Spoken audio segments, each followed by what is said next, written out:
light reflection and refraction.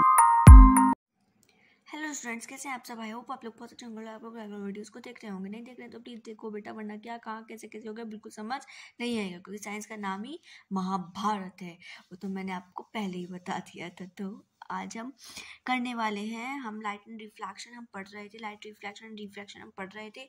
उसमें मैंने आपको स्फेरिकल मिरर्स बिल्कुल क्लियर करा दिया है। आज हम पढ़ेंगे रिलेशन क्या होता है किस किस के बीच में, फोकल लेंथ और रेडियस ऑफ कर्वेचर के बीच में। क्या क्या बोला, नहीं समझ आया? यार ये फिजिक्स सच में ही दिमाग खराब कर देती है कई बार। दैट इज द, ये क्या है अब आप बताओगे, ये कौन सा लेंस है? ये मैंने बना दिया यहाँ पर। क्या है यहाँ पर? पीछे वाली साइड में काटे हैं, अंदर वाली साइड आउटसाइड, इनसाइड। इनसाइड क्या है हमारे पास? इनसाइड क्या है? Shiny surface. तो इनसाइड शाइनी सरफेस होती है तो कौन सा मिरर होता है? Concave mirror. इस कॉनकेव मिरर का ये क्या होगा? Pole. That is the pole, that is the principal axis, that is the centre of curvature, that is the focus. इतना तो हमें ध्यान ही है, इतना तो हमें पता ही है। ओके, अब एक इंसिडेंट रे आती है, एक इंसिडेंट रे आती है और वो फोकस से होकर निकल जाती है। किधर से होकर? फोकस से होकर निकल जाती है। इधर से आई, इधर से वापस चली गई। एक रे आती है, एक और रे आती है जो सेंटर ऑफ कर्वेचर से जाती है। कहाँ से जाती है बेटा? सेंटर ऑफ कर्वेचर से। जब ये रे सेंटर ऑफ कर्वेचर से जाएगी तो बेटा एक चीज़ का ज़रूर याद रखना कि कोई सा भी हो, कोई भी कॉनकेव मिरर हो या फिर कॉन्वेक्स मिरर हो, अगर कोई भी रे क्या नाम है आपका, सेंटर ऑफ कर्वेचर से जाती है तो वो हमेशा ही सेंटर ऑफ कर्वेचर से ही वापस आ जाती है, कभी भी किसी और जगह से रिफ्लेक्ट नहीं होके आती। ठीक, इतना समझ आया? इसमें कोई प्रॉब्लम हुई? नहीं हुई। मैंने यहाँ पर इसको मान लिया ए, इसको मान लिया बी। क्लियर? मैंने बना दी यहाँ पर एक परपेंडिकुलर। क्या गिरा दिया? एक परपेंडिकुलर। मैथ्स के स्टूडेंट्स हो, आप लोगों को इतना ज़्यादा अच्छे से डीपली आप मेरे से भी अच्छे जानते होंगे, क्योंकि मैं तो बायो की हूँ भैया, मुझे तो मैथ की बहुत दूर हूँ। लेकिन हाँ, अब थोड़ा बहुत इंटरेस्ट आने लगा है, क्योंकि फिजिक्स केमिस्ट्री बायो, मतलब फिजिक्स केमिस्ट्री दोनों में ही मैथ्स आती है, तो थोड़ा बहुत कर लेते हैं। ओके, तो यहाँ पर हमने क्या कर दिया?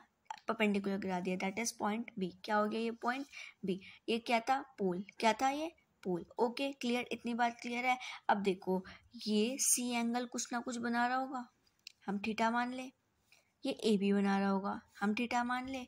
अब जब ये दोनों एंगल बना रहे हैं तो यहाँ पर भी कुछ एंगल होगा, हम इसे भी थीटा मान लेते हैं। ठीक, अब ऑल्टरनेट एंगल्स का क्या होता है? सम। Two theta. क्या होता है? Two theta. इसको मैं एक, ये तो बहुत वो हो गया, मैं इसको थोड़ा सा यहाँ पर क्लियर कर कर बना देती हूँ। ये कुछ इस टाइप से बना हुआ है। ठीक, ये थीटा, ये थीटा, ये थीटा। यहाँ से एक लाइन गई हुई है, ये वाली फोकस वाली लाइन, मैंने ये वाला बनाया हुआ है, ये दैट पार्ट मैंने यहाँ बना दिया। अब ये वाली लाइन, इस वाली लाइन को मैंने यहाँ पर ड्रॉ कर दिया। ये क्या हो गया? Two theta. क्या हो गया? Two theta. That is the perpendicular जो गिराया था, बी पॉइंट। ठीक, that is the F point, that is C centre of curvature. ये ए पॉइंट थाई। क्लियर है बात? इतनी समझ आई? समझ आ गया? बिल्कुल क्लियर है ना? बता देना अगर कोई भी समझ नहीं आएगा तो आप लोग बता देना, मैं आप लोगों को वो चीज़ दोबारा से क्लियर कर दूंगी। तो हम देखेंगे पहले triangle A B C. Triangle A B C from, हम लगाएंगे perpendicular upon base, tan theta लगाएंगे। ए बी सी क्या लग सकता है? tan थीटा ही लग सकता है। Perpendicular base from angle A B and C. क्या हो गया? tan थीटा क्या होता है? tan theta equals to perpendicular upon base होता है। tan theta equals to perpendicular कितना है हमारे पास? A B. बेस कितना है हमारे पास? B F. यही है मेरे पास बेस, बी एफ नहीं सॉरी बी सी, बी सी।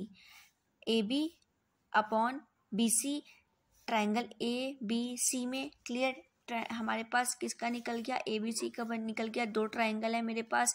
अब है A B F. From tan theta लगा दो, from triangle A B F tan theta लगा दो। tan थीटा इक्वल्स टू, फिर से परपेंडिकुलर अपॉन बेस, क्या लग जाएगी? tan theta equals to perpendicular कितना दिया हुआ है इसमें? A B. परपेंडिकुलर तो सेम ही है, लेकिन आपके पास अब क्या आ जाएगा? B F. अब कैसे ध्यान रखोगे कौन सा ट्राइंगल का था? इसमें आएगा लास्ट में बी सी। 10th क्लास के स्टूडेंट्स तो सबको पता होगा। इसमें आएगा लास्ट में बी एफ। अब ये भी क्या मैं बोलूँ, सबको पता होगा। ठीक, इससे क्लियर कर लोगे कि कौन सा BC और कौन सी लेंथ BF की है और कौन सी लेंथ BC की है। क्लियर? अब समझ आया। अब हम यहाँ पे मान लेते हैं कि थीटा बहुत ज़्यादा छोटा है, छोटू सा बच्चा है, ये एकदम छोटा बच्चा है, इसलिए जो हम tan थीटा है ये थोड़ा सा इक्वल हो जाएगा थीटा के।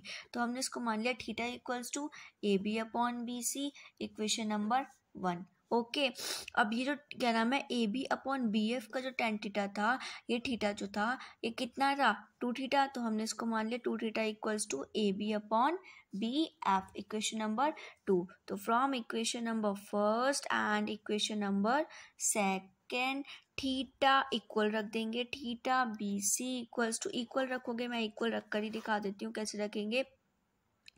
यहाँ पर भी मैं कर कर दिखाऊँ या नहीं बताओ? अब चलो ठीक है, मैं कर कर ही दिखा देती हूँ पूरा का पूरा।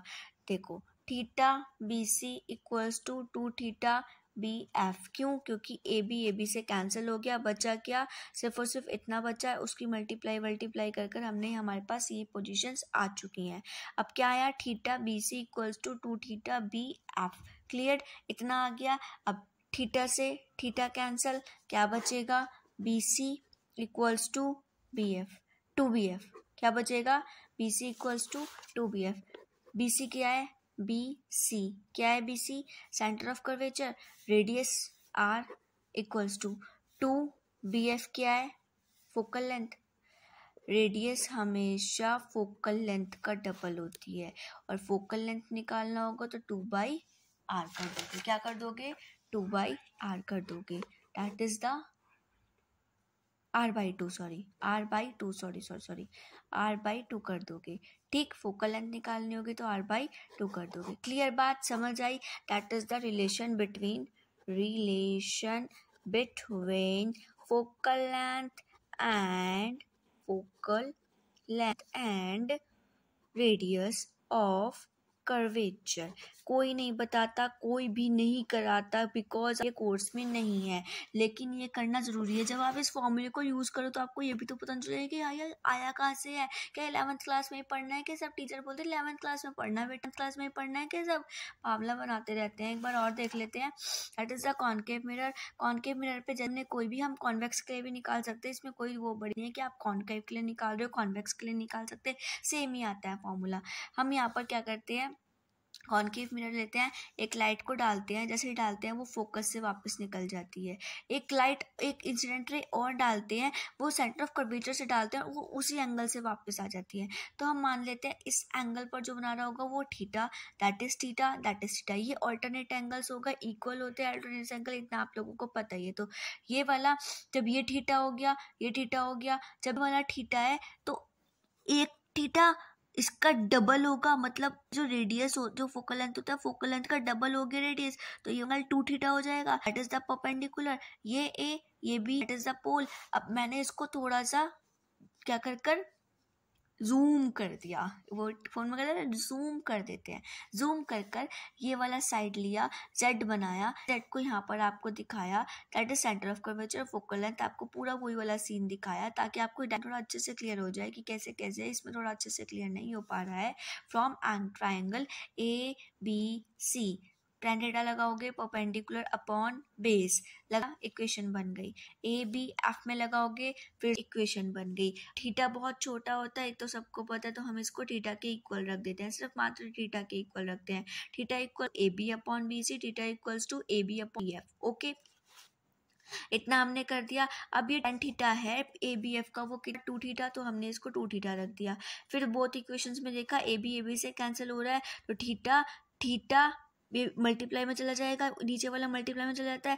Theta into BC equals to, equation 2 को देखना, इक्वल्स टू 2 थीटा BF। इतना करा, इसके थीटा से cancel, BC equals to 2BF आया, BC equals to 2BF। BC क्या है?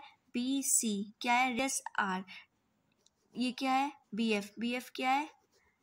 Focal length F, 2F। R equals to 2F। अगर रेडियस फाइंड करने के लिए आता है किसी क्वेश्चन में तो सिर्फ और सिर्फ ये वाला फॉर्मूला लगा दोगे, और किसी क्वेश्चन में फोकल लेंथ भी फाउंड करने के लिए आते तो आप ये वाला फॉर्मूला लगा दोगे, F equals to R/2। That's it for new is this session. करते हैं एक नई वीडियो के साथ। थोड़ा सा इससे भी देख लेते हैं नोट से, कहीं मैंने सही भी समझाया या कुछ गलत तो नहीं हो गया। एक बार देते हैं क्या पता कि रिलेशन क्या होगा। कॉनकेव मिरर ही है, सेम वही कंडीशन है। उसके बाद में यहाँ पर कुछ थ्योरी होती है यार, थ्योरी तो तुम लोग खुद ही लिख सकते हो, समझ आ जाता है तो बच्चा खुद ही थ्योरी लिख देता है। And is for that relation between this, ये आ गया हमारे पास। उसके बाद सेम फॉर कॉन्वेक्स मिरर के लिए भी सेम। इमेज कैसे फॉर्म होती है स्फेरिकल मिरर्स के लिए वो हम कल देखेंगे। पहले रूल्स पढ़ेंगे एंड फिर बाद में कल रूल्स पढ़ेंगे, उसके बाद में इमेज फॉर्मेशन बताऊंगी। कॉनकेव एंड कॉन्वेक्स दोनों के रूल्स बताऊंगी। 3-4 रूल्स हैं वो क्लियर कर जाएंगे तो उसके बाद आपसे जो इमेजेस होती हैं वो बहुत अच्छे से क्लियर हो जाएंगी। तो कल मिलते हैं एक नई वीडियो के साथ। पढ़ते रहिए, खुश रहिए, मज़े से रहिए। Bye bye guys. प्लीज़ यार लाइक शेयर सब्सक्राइब ज़रूर कर देना पसंद आए तो।